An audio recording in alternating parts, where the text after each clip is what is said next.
Do you ever feel like you're doing everything right when it comes to skincare? You buy in the expensive creams, you follow in all the steps, but your skin still feels a little bit dry or dull or just a bit blur?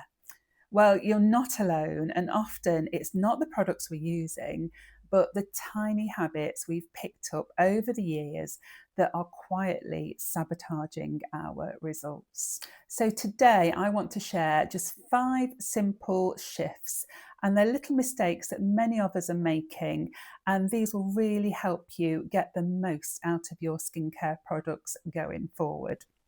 So, number one, the forgotten zones.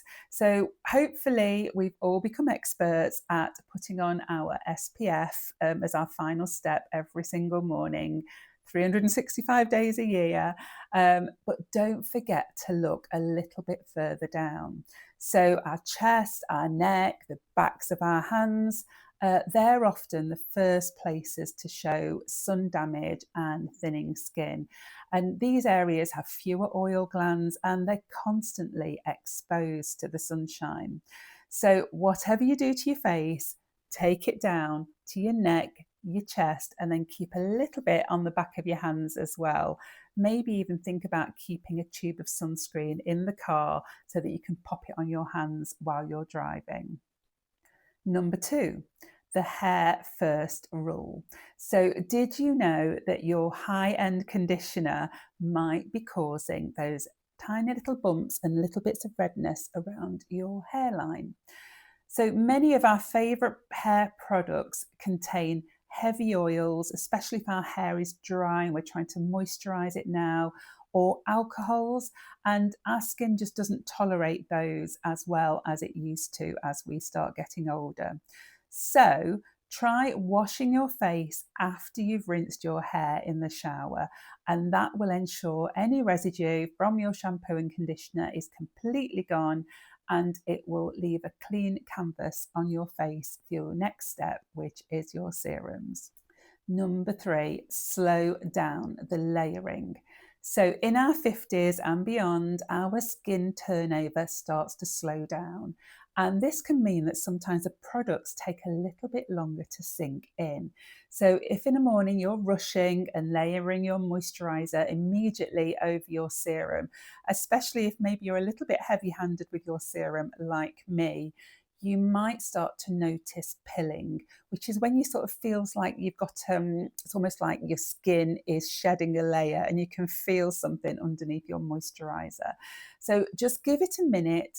Take that 60 seconds to maybe brush your teeth or pick out your earrings for the day. Let that first layer really settle in so that the second one can do its job. Number four, quality over quantity. So don't use too many individual serums. And I know it's tempting to buy a separate bottle for hyaluronic acid, your vitamin C, your peptides. But at this stage in life, more isn't always better. And it's often just more irritating. So look for multitasking formulas and one high quality serum that combines these ingredients is much better for your skin barrier and much easier on your wallet than 5 different serum bottles. We don't need that 10-step Korean routine. And finally, the night owl advantage. So, how many times have you been too tired at 10 p.m. to do your full skincare routine? I know I certainly have. So, here's a little secret: your skin doesn't actually know what time it is, it only knows when the sun goes down. So, start your nighttime routine as soon as you're in for the evening. So, if you get home from work, and you're changing into your comfies, perhaps do your skincare routine then. Honestly, you will feel like a complete winner when you go to bed absolutely shattered and you don't need to think about your skincare routine. And actually, sometimes cleansing my skin and the whole routine can actually kind of wake me up a little bit when I'm feeling drowsy. So get into the routine of getting home from work, putting your comfies on, and then taking the day off then. And doing that also gives the products time to absorb into your skin rather than into your silk pillowcase. And plus, you're much more likely to actually do it if you aren't yawning through it and just thinking, oh, I'm so tired, I'm just going to skip it tonight.